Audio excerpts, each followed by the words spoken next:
Mexicano de la Radio, la Pirinola AC y Ciudadana 660 presentan la Pirinola 4x4. 4 personas, 4 formas de vivir la discapacidad. El primer programa de radio tradicional que se transmite en directo en lengua de señas mexicana a través de Radio Sorda. Un espacio destinado a la cultura de la discapacidad. La Pirinola 4x4. Comenzamos.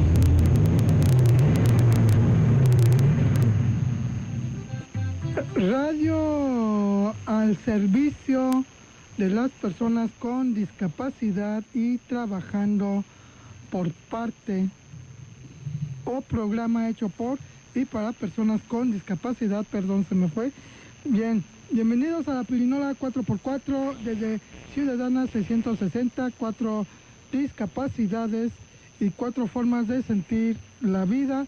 Hoy con un tema nuevo. Hace 2 sábados, presentamos lo que es con anterioridad los temas de vivencia, experiencia en cuestión de divorcio.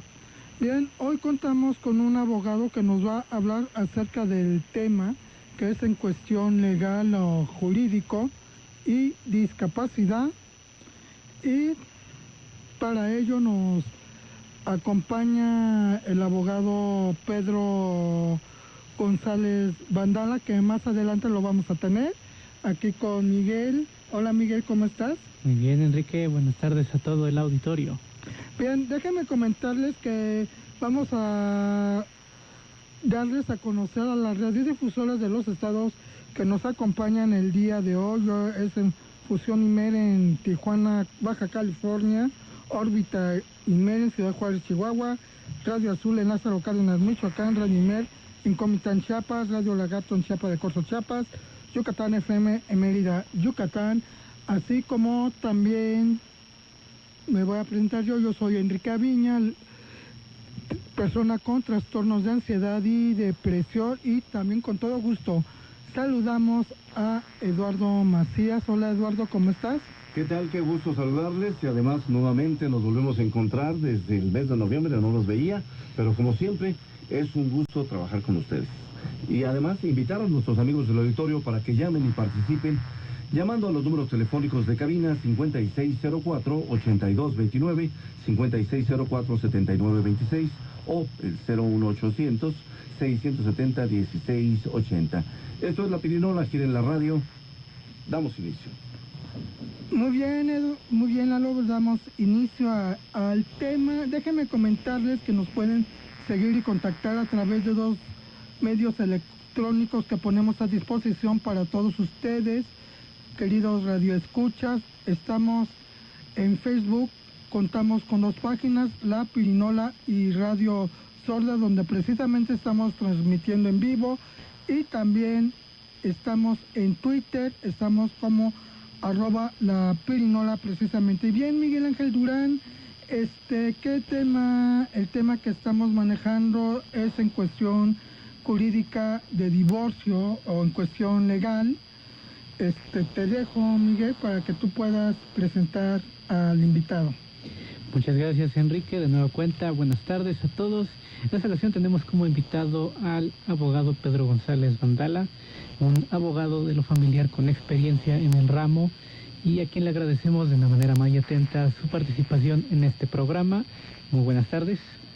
Pues muy buenas tardes, muchas gracias a ustedes particularmente por la invitación, a sus radioescuchas y bueno, a mis ex alumnos que me vengo a encontrar. Qué gusto nuevamente vernos, colegas. Igualmente, un gustazo. Realmente pues soy un abogado, como bien lo dices, con ya amplia experiencia en el tema jurídico. Tengo ya más de 20 años de estar en estas actividades, con estudios de posgrado y bueno, catedrático de por ahí en algunas universidades. Y con gusto pues presentándome para poder auxiliar y orientarles a ustedes y a todos sus radioescuchas.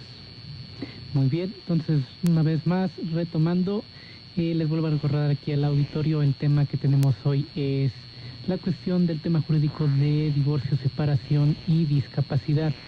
Sin embargo, como bien menciona Enrique, creo que lo más conveniente para empezar este tema es con una pregunta muy general a este respecto. La ley de disolución de matrimonio es igual en todo el país. Claro, particularmente el tema del divorcio se está centrado en un código. Este es el Código Civil que regula el capítulo de toda la relación de una familia. Es un tema de carácter eminentemente local. Esto implicará que en cada entidad federativa tienen la posibilidad de establecer estas normas, por lo cual no será igual ni va a ser igual en todo el país. Hay principios básicos generales que aplican en todos lados. Sin embargo, derivado de esta posibilidad de que cada entidad o cada estado crea su propia ley, vamos a encontrar diferencias. Y te puedo poner una muy sencilla. Tradicionalmente, el divorcio lo sabíamos que se podía llevar a cabo ante un juez o ante un oficial del registro civil. Así de simple. Hoy, la normatividad que hay en el Estado de México permite no solamente estas dos vertientes, sino una tercera, que es a través de un divorcio mediante un notario público. Algo que es totalmente, pues, sui generis, muy avanzado, pero que bueno, ahí te puedo demostrar un ejemplo de que las leyes no son iguales en todo el país. Y hablando ya de estas particularidades con respecto a esta ley, vámonos ya directo a lo básico, a lo que nos truje, ¿no, Enrique? Claro que sí. Con gusto. Entonces, con la cuestión de discapacidad, aquí ya cómo influye. Por ejemplo, le doy un ejemplo muy específico. Claro. ¿Qué pasa si uno de los cónyuges que está en un proceso de divorcio tiene una discapacidad? Esto ya, ¿cómo afecta como particularidad? Bueno, aquí habrá que ver varios aspectos importantes y relevantes del caso. Tradicionalmente, cuando hablamos de que un cónyuge o una persona puede tener un tipo de discapacidad, le afectará o tendrá que ver en el proceso de divorcio con una situación muy especial. ¿Y a qué me estoy refiriendo? A que tenemos que analizar si la persona tiene ingresos, no tiene ingresos, si puede trabajar o no puede trabajar. En algunos casos, las mismas leyes y la misma normatividad establecen justamente la posibilidad de que un cónyuge dote al otro de una pensión. En algunos casos, como te decía, y hoy te traigo algunos ejemplos, como te decía, Nuevo León, Jalisco, Estado de México y Veracruz, en algunos casos, por ejemplo, mencionan las condiciones de, en específico, que se dota una pensión por el mismo tiempo que dura el matrimonio, siempre y cuando la persona no tenga bienes o no tenga la capacidad en su momento de poder obtener algún ingreso. Eso es en algunos lados. En otros no hay una mención. En términos generales, la Corte lo ha mencionado, el pagar incluso a una persona bajo el supuesto de que no tuvo la posibilidad de trabajar y conseguir un patrimonio por sí mismo. ¿A qué me refiero? Que no se dedicó a trabajar, se dedicó a los hijos, se dedicó al hogar, y al término de un matrimonio esa persona no tiene la posibilidad de tener un ingreso, de tener un trabajo. Son las áreas que están ahí. En temas de discapacidad como tal, no lo menciona como un principio básico, pero sí se trata de salvaguardar a la persona que no puede tener un ingreso, a la persona que no puede tener un modus de vida. La ley en la Ciudad de México no establece una temporalidad. Aquí queda ya más a criterio de los juzgadores. Y ese es un punto interesante, pero a la vez preocupante, porque no hay reglas claras, y menos en el sentido de esta situación de una persona que puede presentar una discapacidad. Y ahorita que mencionas sobre esta cuestión de que no hay reglas claras, me viene a la mente, por ejemplo, ¿qué pasa? Una de las personas tiene ya una discapacidad, pero ¿qué pasa, por ejemplo, si es una discapacidad adquirida? ¿Cómo defines, por ejemplo, en este marco los distintos tipos de discapacidad? ¿Hay ese tipo de normatividad todavía? ¿No se ha visto? Tendríamos que irnos a la ley de discapacidad federal, pero finalmente hay que ver que estas leyes son diferentes. No puedo aplicar una norma con otra. No puedo mezclar peras con manzanas. El Código Civil, que es el que establece y regula toda la relación de una familia, de un matrimonio, si lo queremos poner así, es la que nos tiene que dar todas las indicaciones de cómo proceder y cómo hacer esta disolución del vínculo matrimonial, es decir, cómo lograr el divorcio. No hay una definición en el Código Civil al respecto, no hay una mención, solamente se habla, y puedo ser muy preciso, de un incremento para temas de pensión cuando hay una discapacidad. Ese es el único referencia. Por ejemplo, te puedo mencionar que en otro de las entidades de la República que ahora estamos platicando, no recuerdo ahorita si fue el de Jalisco o Nuevo León, mencionaba que sí, por ejemplo, en el caso de discapacidad hay una preferencia, pero son esos tintes aislados que hay menciones en específico del tema de la discapacidad cuando hablamos de un tema de divorcio y de alimentos para personas que forman parte de la familia. Ahora, ya que mencionas estos casos aislados, por ejemplo, si tenemos esto con respecto a los cónyuges, también pasa esta misma indefinición, por ejemplo, con los hijos. ¿Qué pasa si un hijo tiene discapacidad y está en medio de un proceso de divorcio? Esto también, ¿cómo lo visualiza la ley? Sí, no, fíjate que el tema de la ley ahí es más claro. Ahí es más claro, pero a la vez, por ejemplo, en el caso de la Ciudad de México, hay una condición expresa. ¿Y a qué voy en ese sentido? Normalmente cuando hablamos de alimentos, hablamos de pagar una manutención, es decir, la casa donde vive el individuo, la persona, el menor, o puede ser una persona más adulta, la vestimenta, los alimentos y también el tema de educación. En el caso de la Ciudad de México específicamente establece que parte de lo que se deberá de considerar para una pensión es también la discapacidad que pudiera sufrir. ¿Por qué? Volvemos al mismo sentido.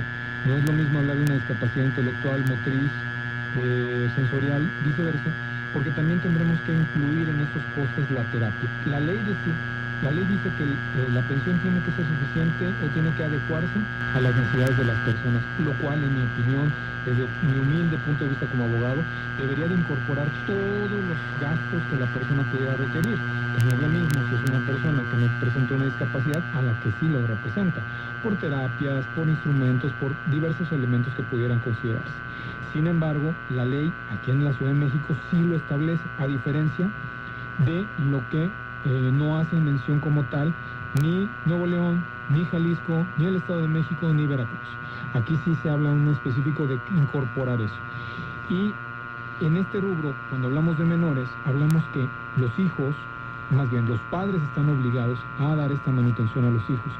Ahí simple y sencillamente es ver las condiciones económicas de los cónyuges y será en una proporción. En algunos casos, por ejemplo, las leyes mencionan que será de un 40%, no podrá ser inferior a un 40%. En la Ciudad de México no se menciona un porcentaje, queda a criterio de un juez, tradicionalmente va de un 20 a un 25%. Y vuelvo a lo mismo, dependiendo si es uno o dos hijos, dependiendo. O sea, ahí hay variantes que la ley le da facultades al juzgador de poder decir qué nivel o qué monto debe de fijarse con una pensión. Entonces, en ese sentido en particular, tener un elemento con discapacidad aquí, por ejemplo, un hijo, entonces también puede influir a la decisión final de cuánto se debe dar de manutención. Es correcto, totalmente, porque vuelvo a lo mismo. Si es una persona que requiere terapias, pues esas terapias implican un costo, porque además de que sea un tema de salud, pues estos elementos ayudan a la persona a poder tratarse o tratar o de dar la atención adecuada a la condición que esté padeciendo la persona, que esté pasando la persona. Dependiendo de la discapacidad que se tenga. Pero Exacto. ahora también volvemos a un punto que también es un poco espinoso. Claro. Podemos definir o podemos conocer sobre las distintas discapacidades, pero ¿qué pasa si hay una confusión entre discapacidad o una enfermedad discapacitante? Exacto, fíjate que ese es el punto que hace unos instantes te platicábamos y tienes toda la razón. Incluso la ley como tal, primero vamos a partir de un supuesto. Antiguamente se protegía a la familia, no se protegía al individuo. Incluso cuando recordemos los matrimonios de antaño, que decíamos, ay, estos matrimonios que duran 50, 100 años, qué bárbaros, qué maravilla. Hoy vemos que el índice de divorcios es altísimo.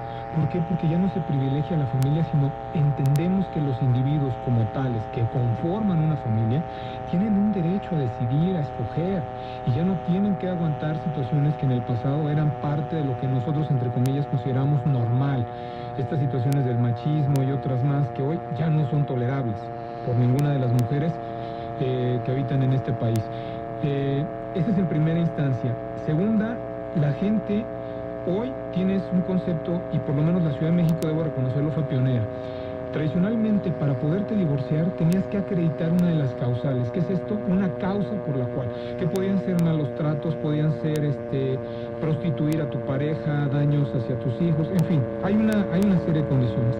La Ciudad de México eliminó eso en su primer momento y dijo, Hoy basta el consentimiento, basta la voluntad de la persona que quererse divorciar para hacerlo. Sin embargo, hay otras entidades, como en el caso específico de Jalisco y Veracruz, que requieren una situación de una causal. ¿Qué significa esto? Que si yo no demuestro que la persona me trató mal, o cometo un error como antaño se cometían, oye, es que me pega todos los días, por el hecho de decir todos los días, y no poner condiciones que nosotros abogados decimos de modo, tiempo y lugar, es decir, dónde, cómo y a qué hora, ya con eso es suficiente para decir no se acreditan los hechos y la persona tiene que estar y mantener su estatus de casada. Esa es una realidad triste, lamentable. Y en este caso que mencionas, hay un punto, una de las causales de divorcio es justamente una enfermedad mental. La diferencia, el límite entre una condición u otra no existe marcada, no lo hay en la ley y es un tema muy delicado porque se puede llegar a confundir una situación de una discapacidad con un tema de enfermedad, que no lo es, que son cosas totalmente distintas. Sin embargo, la ley tiene muchos huecos y muchos vacíos en ese sentido, desgraciadamente. Y ahorita que mencionas, por ejemplo, la cuestión de los causales, me preocupa, por ejemplo, cómo puedes poner un caso de violencia dentro de un matrimonio, una persona con, por ejemplo, discapacidad intelectual. ¿Cómo le va a hacer para presentar que me está violentando física, verbalmente? Si muchas veces yo mismo me encuentro dificultades para poder presentar mi caso. ¿Hay alguna asistencia en ese sentido? ¿Hay alguna especificidad dentro de la ley que proteja este tipo de casos? No lo hay como tal, hay mecanismos para poder auxiliar a las personas en un momento determinado. En mi experiencia, yo pasé por el DIF, sistema DIF, en este caso del Estado de México, y nosotros tratábamos de atender a la gente. O sea, hay instituciones que se encargan, pero como tal, un instrumento legal que te establezca, que te proteja, como por ejemplo el juicio de amparo, que te vas y te presentas personalmente y se levanta la demanda, no lo hay. Esa es una parte que todavía nos falta mucho en avanzar. Esa es una situación que todavía tenemos atraso y que todavía hay muchos puntos que cubrir, porque incluso la manera de expresarlo, el sentido de cómo poderlo expresar, saber manifestar, eso cuesta mucho trabajo. Hay abogados de oficio que trabajan en los diversos tribunales que pueden auxiliar a estas personas, pero si ellos les cuesta trabajo la comunicación, ¿cómo van a aportar los elementos? Y además hay un tema mucho más delicado. Normalmente cuando hablamos de temas de violencia intrafamiliar, salvo que sean muy a la vista, que puedas tener gente que le conste, tradicionalmente los problemas de la familia suceden en un ámbito muy cerrado, que a muy pocas personas les encuentra o les puede parecer. Te voy a poner un ejemplo rapidísimo. Tuve una persona que alguna vez justamente presentó esa causal de divorcio, dijo que la pegaba, desgraciadamente la persona cometió un grave error, mencionó como testigos a sus hijos. Sus hijos se pusieron de parte de la persona que era la violentadora, que era el agresor, y esta persona, además de que no pudo conseguir el divorcio, acabó en una cárcel.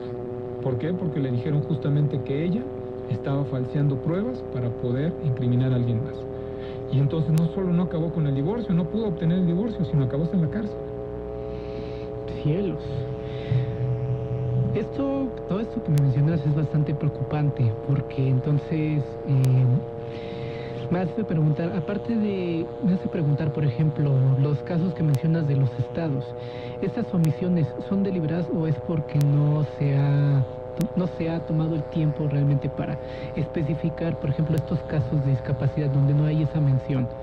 ¿Qué es lo que dificulta? Hay varias situaciones, hay desgraciadamente varias cosas. Una, y digo, espero no ofender a nadie, y si se ofenden, pues lo lamento, es una opinión muy personal como individuo. Desgraciadamente muchas veces el proceso legislativo está muy viciado. Realmente quienes acaban legislando no son las personas que levantan la mano para votar, sino personal técnico que está atrás. Pero independientemente y como parte de mi experiencia profesional, me tocó formar parte de estos procesos legislativos. El tema es que a veces las personas quieren llevar ciertos aspectos que benefician un partido y otros se oponen a poder tener esta inclusión de diversos dispositivos o diversas reglas o normas en la ley. ¿Por qué? Porque no les gusta que se pongan las medallitas. O sea, este egoísmo a veces en el proceso legislativo daña mucho esto. Esa es una. Y otra, pues justamente el que a veces es más fácil, y yo lo mencionaba mucho en clase, muchas veces la gente agarra y, por ejemplo, copia la ley de otro estado y la pone como si fuera ya verdad. Y te puedo poner un ejemplo: entidades que son del centro del país, tal vez hablemos como un Guanajuato o hablemos de un Tlaxcala, por decirte un ejemplo. No quiero decir que sean así, pero un estado que no tenía costas litorales hablaba de bienes mostrencos, y ellos mencionaban en un artículo que eran bienes mostrencos, es decir, bienes muebles, bienes que tú puedes cargar, correr, como lentes, como una pelota X, consideraban bienes que no tenían dueño, aquellos que eran arrojados al mar. Ese estado en particular no tenía mares, o sea, ni siquiera fueron para revisar la ley. Entonces, desgraciadamente, a veces el copy-paste que se hace tradicionalmente también afecta. Y además, la falta de especialidad en gentes para atender el tema de la discapacidad, eso es lo que hace que la ley no tenga esto. Entonces, entendemos entonces que primero está que se politizan temas que son de interés público. Correcto. Tenemos luego la cuestión de que hace falta que realmente una revisión de los procesos y de las leyes, y encima tenemos la falta de apoyos como tal. Me parece muy interesante lo que mencionas de que no haya esa especialización, o que no se busque personas especializadas para apoyar a las personas con discapacidad, porque como bien has mencionado a lo largo del programa, no es lo mismo atender a una persona con discapacidad visual que atender a una persona con discapacidad intelectual o a una persona con discapacidad auditiva. Tienes que atenderlas de acuerdo a sus propias necesidades, sobre todo de comunicación. Totalmente, o sea, incluso, por ejemplo, te lo puedo poner una situación muy sencilla.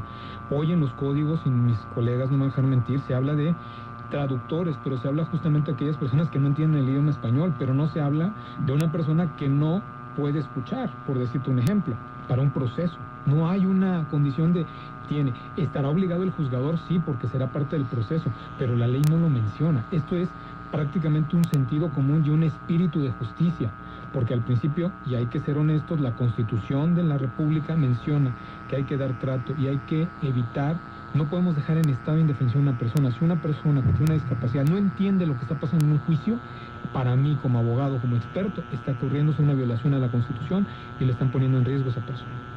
Pero la ley no lo dice. Aquí es una base, una interpretación, y digo, lo que yo puedo pensar y lo que yo puedo opinar y que estoy ahorita diciendo, mi colega, que tal vez algún colega que me escuche puede decir que no, que estoy equivocado. Y ese es el tema. La ley y el derecho es base de interpretaciones, y lo que hoy pienso, otra persona puede pensarlo todo diferente. Se nos está acabando el programa, Enrique. Yo quisiera invitarle, con todo esto, sobre todo usted que está viviendo, experimentando, que trabaja en estos temas, ¿qué conclusión nos puede dar con respecto a esta cuestión del marco jurídico? Pues directamente yo creo que sí es un tema muy importante, es un tema relevante que hay que legislar, que se tiene que proponer normas. Decíamos y comentábamos ahorita, pues no hay una norma que incorpore el tema de la discapacidad dentro del núcleo familiar, que es vital, es básico. Hablamos de la persona en cuanto a una sociedad, pero no como familia. Yo creo que es urgente trabajar en ello, establecer un marco legislativo que permita atender a la discapacidad, y más en un tema de la familia. ¿Algunos datos de contacto que nos pudiera proporcionar? Pues sí, con todo gusto les puedo dejar mi correo electrónico provisionalmente, independientemente que aquí, si alguien más requiere algún dato, yo les dejo mis datos personales. Ahorita mi correo particular sería P de Pedro González, completo, con Z las dos, 19, con número, @hotmail.com. Ahí cualquier duda, yo con gusto a ti, a tus radioescuchas, a quien nos esté escuchando, con todo gusto les puedo compartir, les puedo opinar, les puedo dar una opinión, sin ningún costo, a la gente que tenga alguna duda. Enrique, estamos cerrando. Así es, efectivamente, medio radiofónico trabajando a favor de la discapacidad. Esto fue la Pirinola 4x4 en Ciudadana 660. Agradecemos a Pedro González por compartirnos algo de su tiempo para este tema en cuestión jurídica de discapacidad y divorcio, en cuestión jurídica legal, y a Miguel Ángel Durán. Muchas gracias, Miguel. No, por el contrario. Y también a Lalo Macías, quien nos acompaña en los teléfonos. Muchas gracias, Lalo, también a ti.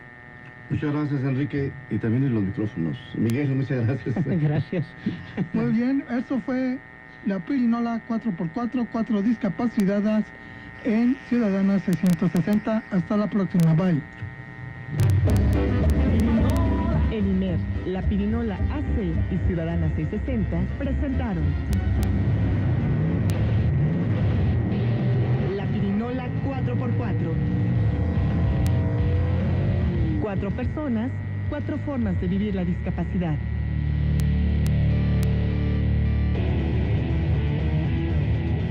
La pirinola gira en la radio. Productor, Elías Levín Rojo. Coach de producción, Gustavo Monterde Gutiérrez. Asistente de producción, Luis Fernando Vega Martínez. Servicio social, Ángela Sánchez Alejo. Productores asociados, Miguel Ángel Durán Vázquez y Enrique Aviña Chávez. Locutor, Enrique Aviña Chávez. Coordinación de invitados, Lourdes Silva Gutiérrez. Locutora institucional, Sandra Vázquez. Operador, Manuel Compantitla. Radio Sorda. Realización y producción, Elías Levín Rojo. Camarógrafa, Carmen Hernández. Servicio social, Marco Álvarez Susano y Jesús Eduardo Velázquez Velasco. Intérpretes en LSM. Asociación de Intérpretes en Lengua de Señas del Distrito Federal, AC. Música, Daniel Shifter Aceves. Con el apoyo de Comunicación Transdisciplinaria en la Convergencia de Medios DCSH UAM Xochimilco.